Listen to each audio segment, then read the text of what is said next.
In James 3:5 it says, "Even so, the tongue is a little member, and boasteth great things.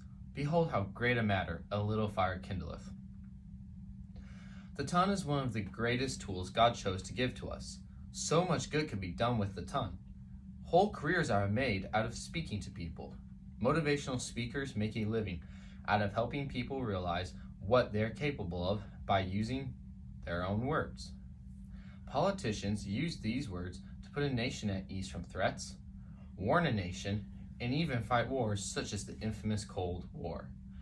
With great power, though, becomes great responsibility. Words can cause so much damage. Saying verbally abusive things can break a person's will. Saying these harmful things can lower a person's self-esteem and drive those people to do terrible things to others, or even worse, to themselves. Spreading hate or gossip will always end in somebody's feelings being hurt. You can never take back words once they are spoken. Christians should be looking to encourage others and encourage growth in people.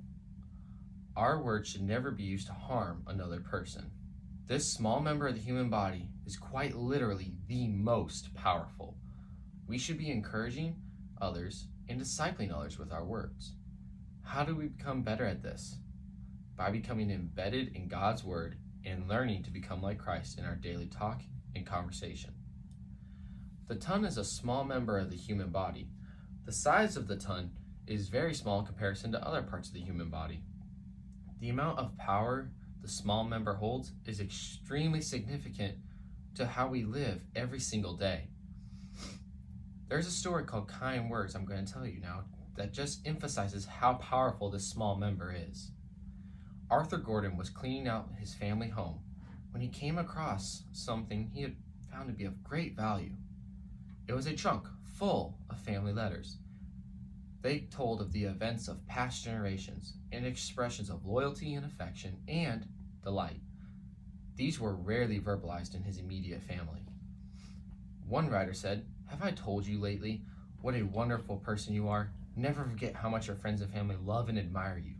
Another letter said, "You don't know how much your visit meant to us. When you left, I felt as if the sun had stopped shining."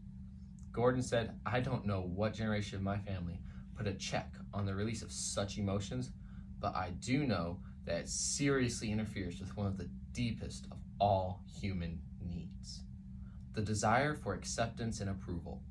Why then, wanting to hear those words so much ourselves, do we deny them so often to others?"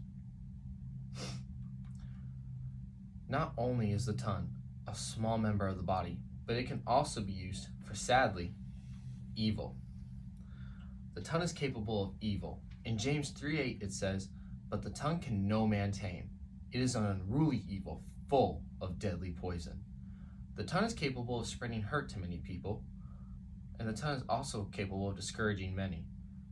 Have you ever had your day ruined by someone just saying an unkind word that wasn't needed to be said, but you were just having a good day, and someone said something that was very unkind to you? Words can create emotions that you did not want to feel and just ruin your whole day. Albert Barnes said in a quotation on the commentary of the verse James 3:5, the Greek word used here means a wood, forest, or grove, and then firewood, fuel. This is the meaning here. The sense is that a very little fire is sufficient to ignite a large quantity of combustible materials, and that the tongue produces effects similar to that. A spark will kindle a lofty pile, and a word spoken by the tongue may set a neighborhood or a village in a flame. The tongue is not only capable of evil, but thankfully it can also be used for good. The tongue can be used for good. The tongue can be used to spread the message of the gospel. Missionaries go all over the world spreading the good news of Jesus Christ to others and helping others realize their need for Christ. The tongue can be used to encourage other people for good. For example, encouraging a friend who is depressed or down by just telling them, "Hey, you look nice today," or "Hey, good job on the test." Telling people simple things like that can bring their spirits up. Sometimes people don't even desire these compliments or need them, but just telling them these things helps brighten the day and make them feel better. Christians today will benefit many others' lives by using this small member of the body, not for evil, but rather for good and for God's glory. Many Christians today do not realize the importance of the tongue, how the tongue can destroy or build up others. How will you use your tongue? Will you use it to better others' lives or tear others down?